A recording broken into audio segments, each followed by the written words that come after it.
Good morning everyone, my name is Junera Hasni और मैं आपको केमिस्ट्री के टॉपिक्स क्लियर करवाऊंगी। आज आपको केमिस्ट्री के अंदर हम लोग 12th क्लास का टॉपिक डिस्कस करेंगे। उसका नाम है डी ब्लॉक एलिमेंट्स। एलिमेंट्स की जब बात आती है तो सबसे पहले आपको पीरियोडिक टेबल देखना पड़ती है, यानी आवर्त सारणी। आवर्त सारणी क्या होती है बेटा? आवर्त सारणी होती है जो पूरी केमिस्ट्री के अंदर 4 ब्लॉक्स में डिवाइड होती है।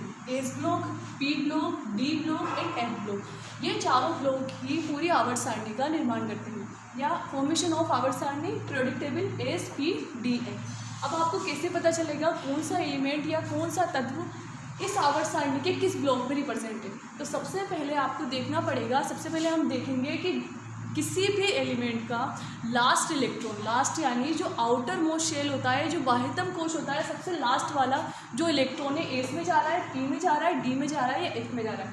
यदि लास्ट इलेक्ट्रॉन एस ब्लॉक में जाता है तो वो एस ब्लॉक एलिमेंट कहलाते हैं। पी में जाएगा तो पी ब्लॉक, डी में जाएगा डी ब्लॉक और एफ में जाएगा तो एफ ब्लॉक। उसी तरह S P D F, S block में अधिकतम 2 इलेक्ट्रॉन सर्वाइव कर सकते हैं, पी ब्लॉक में हाईएस्ट 6 इलेक्ट्रॉन रह सकते हैं, डी ब्लॉक में हाईएस्ट 10 इलेक्ट्रॉन रिप्रेजेंट होते हैं और एफ ब्लॉक में हाईएस्ट 14 इलेक्ट्रॉन रह सकते हैं। अब आप लोग देख रहे होंगे कि ब्लॉक तो आधे हैं और इलेक्ट्रॉन ज़्यादा है, तो हम जानते हैं एक ब्लॉक में अधिकतम हाईएस्ट 2 इलेक्ट्रॉन रह सकते हैं। कितने इलेक्ट्रॉन रह सकते हैं? 2 इलेक्ट्रॉन। यदि हम एस की बात करते हैं तो एस में हाईएस्ट 2 इलेक्ट्रॉन रहेंगे। पी के अंदर 3 ब्लॉक है, 1 2 3, लेकिन इलेक्ट्रॉन कितने रह सकते हैं? डबल। एक ब्लॉक में अधिकतम है तो डबल कह सकते हैं। डी की बात करेंगे तो डी ब्लॉक में हाईएस्ट इलेक्ट्रॉन आ सकते हैं 1 से लेके 10 तक, क्योंकि इसके पास कितने ब्लॉक हैं? इसके पास है पूरे 5 ब्लॉक। 5 ब्लॉक होने के कारण इसमें अधिकतम 10 इलेक्ट्रॉन रह सकते हैं। देन उसके बाद आपका क्या है लास्ट ब्लॉक? F block. एक ब्लॉक के अंदर जो आपके इलेक्ट्रॉन रहते हैं वो रहते हैं 14 इलेक्ट्रॉन, क्योंकि इसके पास कितने ब्लॉक हैं? 7 ब्लॉक है। 7 ब्लॉक है तो इसमें डबल इलेक्ट्रॉन रहेंगे। एक ब्लॉक में 2 इलेक्ट्रॉन है तो 7 में कितने इलेक्ट्रॉन रहेंगे? 14। तो यहाँ पर इस प्रकार से आवर्त सारणी में इन ब्लॉक में इलेक्ट्रॉन दिए जाते हैं। एस में 2, पी में 6, डी के 10 और एफ में 14। ये होते हैं आपका बेसिक कंसेप्ट। सबसे पहले आपको देखना है, क्या देखना है? किस ब्लॉक का एलिमेंट है। सबसे पहले उसका इलेक्ट्रॉनिक विन्यास या इलेक्ट्रॉनिक कॉन्फ़िगरेशन लिखना है आपको, और उसमें यह देखना है कि जो लास्ट इलेक्ट्रॉन है वो किस ब्लॉक में जा रहा है। यदि पी में जा रहा है तो वो पी ब्लॉक कहलाएंगे, डी में जा रहा है डी, एफ में जा रहा है एफ। यहाँ तक हमने देखा D block elements. D block elements कौन से एलिमेंट्स होंगे? वो एलिमेंट्स होंगे जिनके अंदर, जिनका लास्ट इलेक्ट्रॉन किस ब्लॉक में प्रेजेंट करेगा? डी ब्लॉक में। अगर आखिरी इलेक्ट्रॉन डी कक्षक में जा रहा है तो वो कौन से तत्व कहलाएंगे? D block element. तो ये आपके लिए एक मोस्ट इंपॉर्टेंट लाइन है कि भाई जिस ब्लॉक में जाएगा last electron present in D orbitals, they are called D block elements. तो हम ऐसे तत्वों को क्या बोलेंगे? डी ब्लॉक तत्व। अब इनको बोला जाता है ट्रांजिशन एलिमेंट। ट्रांजिशन का मतलब होता है, हिंदी में अगर बात करें ट्रांजिशन एलिमेंट यानी संक्रमण तत्व। संक्रमण का मतलब होता है इलेक्ट्रॉन का लो एनर्जी लेवल से हाई एनर्जी लेवल में संक्रमण करना। तो वो तत्व क्या कहलाते हैं? संक्रमण तत्व कहलाते हैं। अब संक्रमण तत्व पूछेंगे आपसे कि संक्रमण तत्व ही क्यों बोल रहे हैं, ये क्यों, इसका कैरेक्टरिस्टिक क्या है? तो संक्रमण तत्व देखने के लिए हम आपको बताएंगे जो डी ब्लॉक के तत्व जिनके पास अनपेयर्ड इलेक्ट्रॉन होते हैं। अनपेयर्ड इलेक्ट्रॉन, अनपेयर्ड इलेक्ट्रॉन का मतलब होता है अयुग्मित इलेक्ट्रॉन। अयुग्मित इलेक्ट्रॉन किसको बोलेंगे? अयुग्मित इलेक्ट्रॉन बोलेंगे अपन जैसे कि जिस ब्लॉक में एक एक कक्षक में केवल एक एक इलेक्ट्रॉन अगर रिप्रेजेंट है तो वो कहलाएंगे अनपेयर्ड इलेक्ट्रॉन या अयुग्मित इलेक्ट्रॉन। और जिन डी ब्लॉक के तत्वों में अनपेयर्ड इलेक्ट्रॉन मिलते हैं वो सभी क्या कहलाते हैं? Transition element. जैसे कि फॉर एग्जांपल देखिए यहाँ पर D1 की हम बात करते हैं, कितने ब्लॉक होते हैं? 5 ब्लॉक होते हैं डी में। अब अनपेयर्ड इलेक्ट्रॉन का मतलब क्या है? D1 के अंदर केवल और केवल एक ही इलेक्ट्रॉन है, बाकी सारे इलेक्ट्रॉन कैसे बॉक्स कैसे हैं? खाली हैं।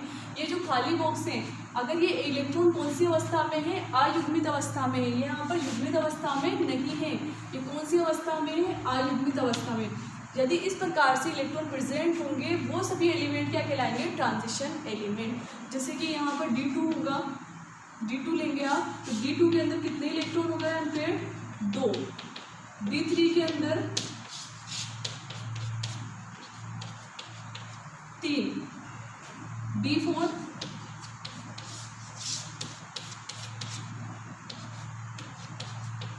5, D4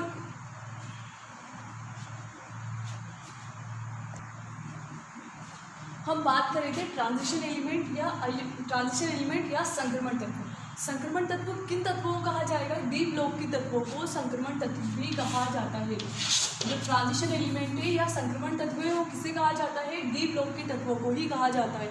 क्यों कहा जाता है, वो इसलिए कहा जाता है क्योंकि डी ब्लॉक के तत्वों के पास अयुग्मित इलेक्ट्रॉन पाए जाते हैं। अयुग्मित का मतलब अनपेयर्ड इलेक्ट्रॉन पाए जाते हैं, क्योंकि जो डी ब्लॉक के तत्व होते हैं उनके पास अनपेयर्ड इलेक्ट्रॉन होते हैं। अनपेयर्ड का मतलब जो कि युग्म अवस्था में या पेयर्ड फॉर्म में नहीं मिलेंगे। जो इलेक्ट्रॉन युग्म अवस्था में नहीं मिलेंगे उनको बोलेंगे अपन अनपेयर्ड इलेक्ट्रॉन। अनपेयर्ड का मतलब है एक ब्लॉक के अंदर केवल एक इलेक्ट्रॉन प्रेजेंट होगा।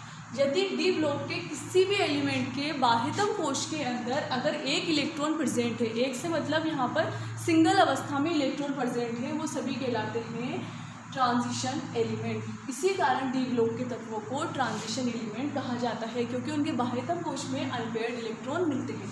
देन उसके बाद क्या करेंगे हम लोग, हम यहाँ पर देखेंगे कि डी ब्लॉक तत्वों की कितनी श्रेणियाँ मिलती हैं। तो पूरी आवर्त सारणी में डी ब्लॉक तत्वों की 4 श्रेणियाँ मिलती हैं।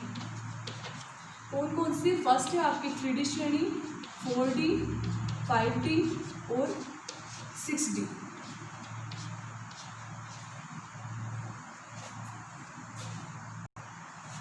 देखिए इसकी 4 श्रेणियाँ होती हैं, 3D, 4D, 5D और 6D।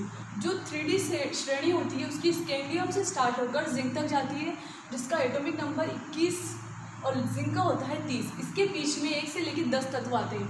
उसी तरह 4D श्रेणी में आपको पता है डी ब्लॉक के अंदर अधिकतम 10 तत्व रह सकते हैं या 10 इलेक्ट्रॉन भरे जा सकते हैं। इसी कारण यहाँ से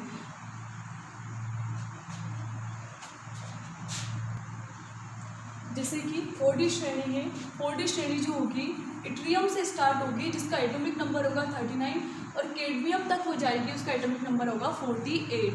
देन 5D श्रेणी, 5D सीरीज, इसके अंदर लैंथेनम से स्टार्ट होती है, लैंथेनम का एटॉमिक नंबर होता है 57 और उसके लास्ट जो होता है वो होता है मरकरी, मरकरी का एटॉमिक नंबर होगा 80। देन 6D श्रेणी जो एक्टिनम से स्टार्ट होती है और जिसकी डिस्कवरी भी चल रही है, जिसमें ऑलमोस्ट अभी संश्लेषित तत्व शामिल किए गए हैं। हम पढ़ रहे थे डी ब्लॉक एलिमेंट्स, ठीक है। डी ब्लॉक में आपने क्या पढ़ा, डी ब्लॉक एलिमेंट्स कौन से एलिमेंट्स होंगे जिनका लास्ट इलेक्ट्रॉन डी कक्षक में प्रवेश कर जाएगा, वो सभी कहलाएंगे डी ब्लॉक एलिमेंट। एक दूसरी चीज़ पढ़ी थी यहाँ पर हमने, ट्रांजिशन एलिमेंट। ट्रांजिशन एलिमेंट किसको बोलते हैं, ट्रांजिशन एलिमेंट बोलते हैं डी ब्लॉक के तत्वों को ही। क्यों बोलते हैं, वो इसलिए बोलते हैं क्योंकि उसके पास अनपेयर्ड इलेक्ट्रॉन होते हैं। अनपेयर्ड इलेक्ट्रॉन का मतलब सिंगल अवस्था में एक ब्लॉक में एक इलेक्ट्रॉन प्रेजेंट होना चाहिए। सिंगल का मतलब अयुग्मित अवस्था में इलेक्ट्रॉन उपस्थित होना चाहिए। अब सवाल ये आता है, क्या सभी तत्व डी ब्लॉक के अंदर ट्रांजिशन एलिमेंट कहे जाते हैं या नहीं? तो इसका आंसर होगा नहीं। हम जो ट्रांजिशन एलिमेंट पढ़ रहे हैं ये नाम विशेष कर दिया जाता है किसके लिए, जिसके पास अनपेयर्ड इलेक्ट्रॉन या अयुग्मित इलेक्ट्रॉन उपस्थित होंगे। तो सभी डी कक्षकों के पास अयुग्मित इलेक्ट्रॉन उपस्थित नहीं होते, जैसे कि जिंक, कैडमियम और मरकरी। ये 3 तत्व ऐसे हैं जिनके बाह्यतम कोश में डी कक्षक पूर्ण भरा होता है। इनका बाह्यतम कोश का इलेक्ट्रॉनिक विन्यास होगा D10, यानी जो इनका डी ब्लॉक का आखिरी तत्व है। सीरीज खत्म हो रही है यहाँ पर, जब सीरीज खत्म होगी तो इसके बाह्यतम कोश में कितने इलेक्ट्रॉन होंगे, 10 इलेक्ट्रॉन होंगे। और 10 इलेक्ट्रॉन होंगे तो डी कक्षक, अगर अपन इसकी कक्षक संरचना बनाएं, चित्र बनाएं, तो इसके अंदर सारे इलेक्ट्रॉन भरे हुए हैं। इस प्रकार से जब पूरे ही इलेक्ट्रॉन भरे होंगे तो ये कौन सी अवस्था होगी, पूर्ण भरी अवस्था या फुलफिल स्टेट। कौन सी अवस्था, पूर्ण भरी अवस्था या फुलफिल स्टेट। इस अवस्था में इनके पास कोई भी अनपेयर्ड इलेक्ट्रॉन नहीं है। जब कोई भी अनपेयर्ड इलेक्ट्रॉन नहीं होगा तो ये कक्षक डी ब्लॉक के तत्व तो कहलाएंगे लेकिन ट्रांजिशन एलिमेंट नहीं कहलाएंगे। तो ट्रांजिशन एलिमेंट कहलाने के लिए इनके पास एक इम्पोर्टेंट शर्त जो होगी वो होगी इनके पास अनपेयर्ड इलेक्ट्रॉन या अयुग्मित इलेक्ट्रॉन उपस्थित होना चाहिए। यही आपके डी ब्लॉक तत्व की ट्रांजिशन एलिमेंट के बारे में जानकारी है। इसमें देखते हैं हम 3D, 4D, 5D, 6D। 3D श्रेणी स्कैंडियम से स्टार्ट होगी और जिंक पर जाएगी, इसमें 10 तक। 4D इट्रियम कैडमियम तक। 5D लैंथेनम और मरकरी तक। और 6D एक्टिनम से स्टार्ट है और आगे तक जाती है। तो हम लोगों ने यहाँ डी ब्लॉक का इंट्रोडक्शन पढ़ा है। कल जो हमारा टॉपिक होगा वो होगा बेटा फर्स्ट श्रेणी 3D श्रेणी के बारे में, इसका इलेक्ट्रॉनिक कॉन्ट्रीब्यूशन। तो हम इसके बारे में डिस्कस करेंगे स्कैंडियम से लेकर जिंक तक। ठीक है, थैंक यू सो मच।